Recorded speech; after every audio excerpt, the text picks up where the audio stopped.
Às margens do Nilo, podemos identificar uma circunstância real de que era possível sobreviver, oriundo a muito trabalho, a muita técnica e muita organização social. O território era conhecido como território de estamentos e também entendido como nomos, que na verdade era uma composição entre distrito, entre governo e entre região. Tendo isso como base, a gente percebe que as cheias do Nilo, elas traziam alguns transtornos, e principalmente aos modos, né, que eram internalizados dentro da característica tanto da agricultura como também na projeção da economia. Era possível transportar-se, né, pelos barcos. Já se tinha esse entendimento no Egito, essa prática, já se tinha esse domínio bem mais afluente. É importante mencionarmos que,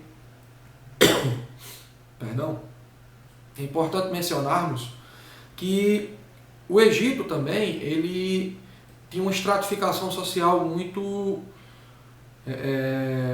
específica, porque você tinha um estado, né, conhecido como estado teocrático, e esse estado teocrático ele era incorporado numa figura suprema do faraó, que era uma espécie de divindade, um deus que era na terra. Por mais que a civilização egípcia tivesse uma diversidade de crença, ela se diferencia da Mesopotâmia porque você tinha um deus que estava ali, nos palácios, né, em toda a estrutura governamental, bem mais evoluída. Então era comum a gente identificar e marcar o faraó como esse personagem semblante, né, esse próprio Deus entre o governo. Então não era algo inalcançável, inatingível, algo que precisaria apenas da crença, da fé ou dos valores transcendentais. O faraó vivia entre o seu povo, né? O Deus estava entre os seus. Então outra questão é que você tinha sacerdotes que conduziam, né, toda essa propositura religiosa. Você tinha também escribas, funcionários de cunho burocrata, que cuidavam principalmente da parte de manter o sistema governamental edificado, principalmente, né, a formulação das leis, a perspectiva orçamentária, os impostos que eram cobrados, os registros que eram catalogados. Então era uma civilização que já tinha esse tipo de funcionário que abria, né, todo esse leque de civilização mais requintada aos moldes do que era algo ainda distante dos mesopotâmicos. E também você tinha a presença dos militares, né, que faziam parte de forma mais estruturada, com armas, né, com deveres, com sistemas, com participações em ambientes que naturalmente era muito comum no Egito, principalmente os lugares preciosos, onde se tinha a equivalência de muitos metais preciosos, ouros arrecadados por conta de séculos e séculos de trabalho escravo promovido a uma grande parte da população que precisaria abastecer todo o sistema vigente composto, né, por essas camadas superiores de governo, podemos dizer assim, atribuído ao território burocrático. Porém você tinha também, né, os comerciantes, entre os médios e grandes, né, você tinha essa outra estrutura que tocava a economia dentro dos moldes daquele momento. Tinha os artesãos, você tinha camponeses, você tinha pescadores ali, mas tinha uma questão importante no Egito, né? Ao tempo, e a gente aqui não vai utilizar os termos que notoriamente a gente acompanha em outros povos, uma vez escravo, uma vez felar, Isso era um entendimento também muito de mentalidade e também dos fatores culturais. Uma vez estando em uma dessas esferas sociais, você não ascenderia para uma outra, ou seja, era impossível um artesão ascender para um nobre. Não se tinha isso, ou seja, você nasceu em uma ideia e há um pertencimento dentro de uma das engrenagens egípcias, você permaneceria nela até a sua morte. E isso veio, né, galgando dentro da própria mentalidade de quem era pertencente àquela conjuntura definida. Uma vez escravo, sempre escravo. Uma vez camponês, sempre camponês. Uma vez artesão, sempre artesão. Dificilmente você ascenderia, né?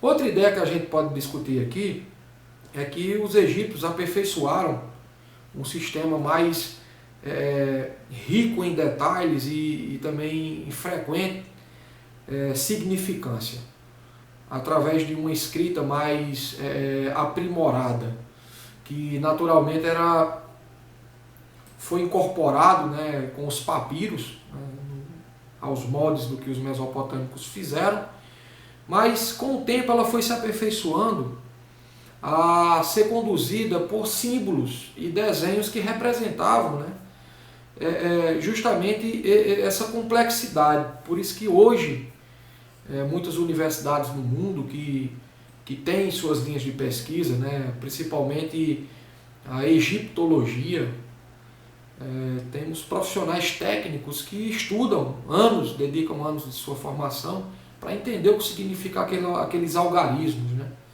que muitas vezes eram fincados em sarcófagos, em decorrência do poder aquisitivo e da conjuntura funeral que era atribuída a algumas classes, né. Se tinha detalhes marcados, aí onde entra também, né, a própria ideia dos mistérios, principalmente das pragas egípcias, que era atribuído a alguns castigos oriundos das perspectivas religiosas no processo de mumificação.